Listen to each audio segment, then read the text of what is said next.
ఈరోజు మా ఇంటి వెనకాల దొరికిన చేపలతో చేసిన చేపల పులుసు రెసిపీ మీకు చెప్పబోతున్నాను.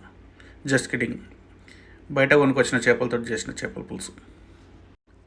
ఇది జస్ట్ మా ఇంటి వెనకాల ఎట్లుంటుందో మీకు చూపేనికే, అంతే.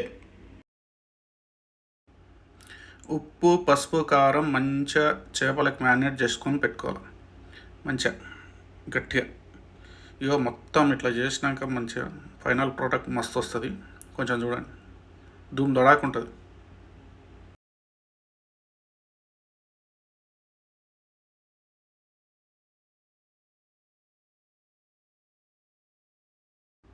ఇగో ఇట్లా మంచిగా మ్యారినేట్ చేసి పెట్టుకోవాలి. తర్వాత ఆనియన్స్ని బాగా ఫ్రై చేసుకున్న తర్వాత దానిలో కొంచెం జింజర్ గార్లిక్ పేస్ట్, టమాటాలు వేసి మంచిగా ఆయిల్ పైకి తేలే వరకు ఫ్రై చేయాలి. చేసినాక దాంట్లో కొంచెం పసుపు, బాగా కారం, ఇంకొంచెం తక్కువ వేసినామా బిడ్డ తింటుందని, కొంచెం ఉప్పు వేసుకొని కరివేపాకు వేసుకొని మంచిగా ఫ్రై చేసుకొని పెట్టుకోవాలి.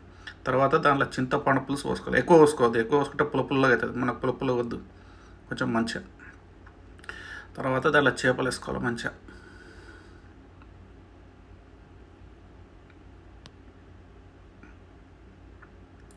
కలపాలి. అట్లా అని స్పూన్ తోటి కలపొద్దు, ఇట్లా గిన్నెను పట్టుకొని ఇట్లా ఊపాలి.